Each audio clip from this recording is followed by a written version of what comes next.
Quelle influence a la publicité sur nos modes de vie aujourd'hui ? Alors la publicité, ou plutôt la communication commerciale, puisqu'il y a la publicité dans les médias, en ligne, les prospectus, les promotions, cet ensemble a un poids économique considérable, plus de 35 milliards par an. Autrement dit, à peu près autant que la recherche et le développement des entreprises qui préfèrent influencer les consommateurs qu'investir dans l'innovation. Ça a un poids considérable et une influence également.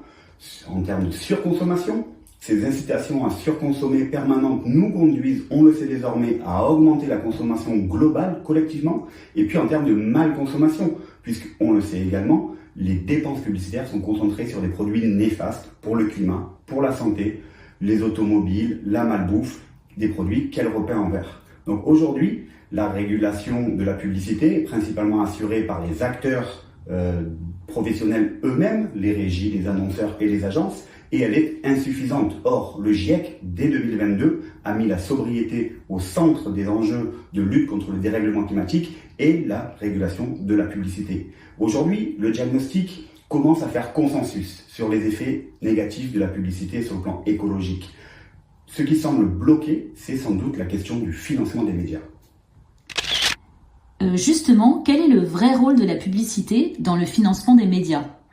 Alors, les dépenses des annonceurs se retrouvent dans les recettes des médias, incontestablement. Cela dit, un discours a été produit sur l'idée selon laquelle réguler la publicité serait nécessairement néfaste pour l'économie des médias en général et le pluralisme en particulier, c'est-à-dire la construction d'une pluralité d'opinions par ces médias collectivement.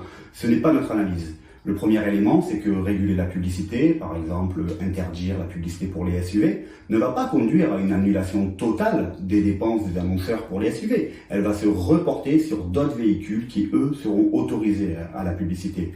Le second élément, c'est le pluralisme. Parlons-en. Les financements publicitaires, nous les avons étudiés, ils ont tendance à financer, en un premier temps, des contenus sans valeur ajoutée, à réplication des contenus qui circulent, qui font du buzz et l'infobésité. On observe aussi que les financements publicitaires, en ligne en particulier, financent des sites de désinformation climatique et des sites complotistes.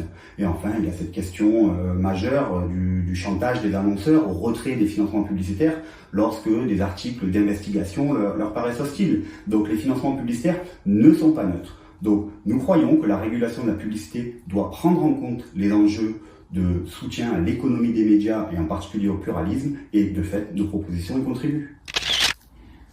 Comment réguler la publicité efficacement pour consommer moins et mieux ? Pour réguler la publicité efficacement, 3 réformes interdépendantes s'imposent. La première, c'est la régulation des contenus.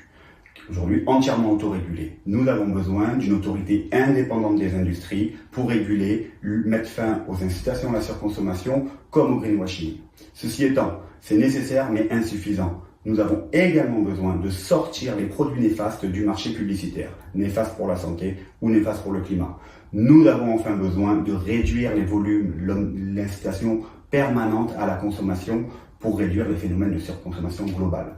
Pour ça, nous proposons une taxe à 8% sur les dépenses des grands annonceurs qui feront baisser, nous le savons, la pression commerciale. Ce triptyque de recommandations permet de mettre fin aux effets néfastes de la publicité sur le plan écologique et social. Mais nous l'avons dit, il y a un véritable enjeu du côté des financements des médias.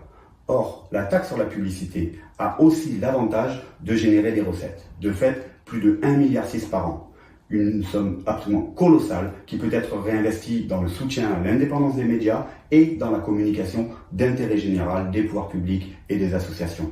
Aujourd'hui, le diagnostic fait consensus et nos recommandations font leur chemin. La véritable bataille se situe désormais sur le terrain vraiment politique.